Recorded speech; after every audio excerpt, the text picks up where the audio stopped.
fantastic talk you gave, particularly about the start, about the National Pharmacy Association's focus now on the independent sector, wholly focus on the independent sector.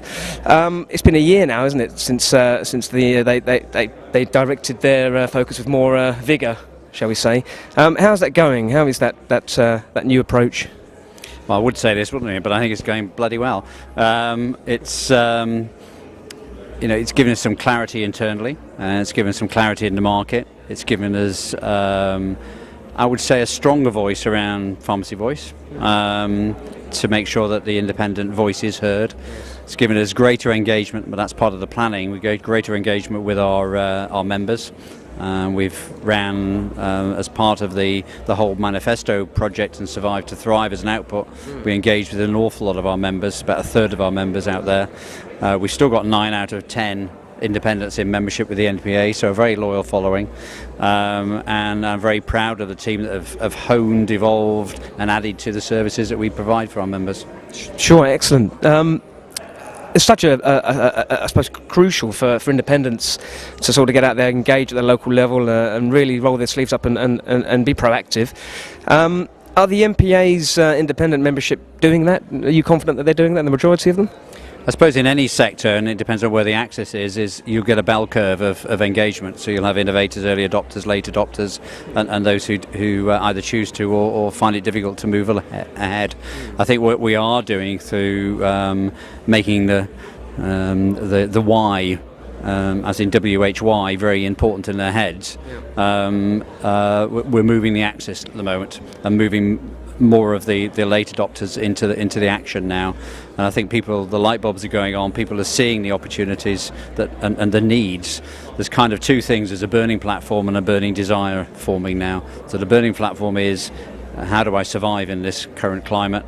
And the burning desire is the passion that we always have as independents to be innovative, to be dynamic, be responsive.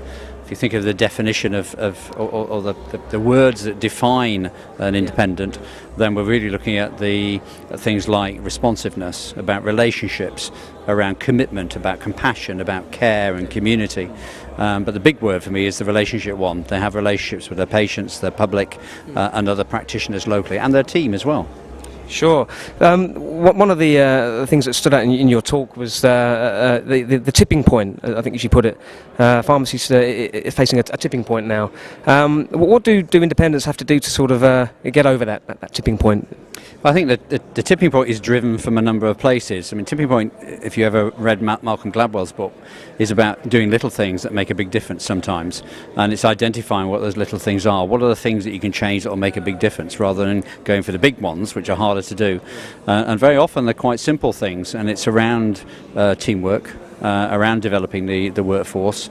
It's around how you engage with local people, other healthcare professionals, other pharmacies, so you work together, not against, and also about how you engage with the public and the community you're working in.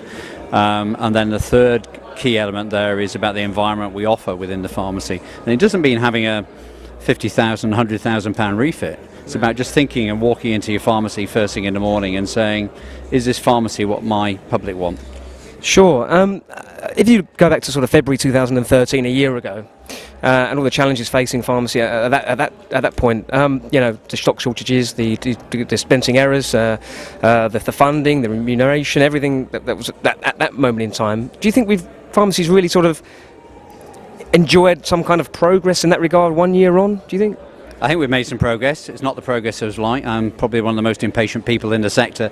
So I think we have. I think we've still got some issues around supply chain, and the supply chain toolkit we're just launching will help them deal with some of those things when Big Pharma doesn't quite cooperate, but also addresses some of the issues around the how, if you like, of sorting that out.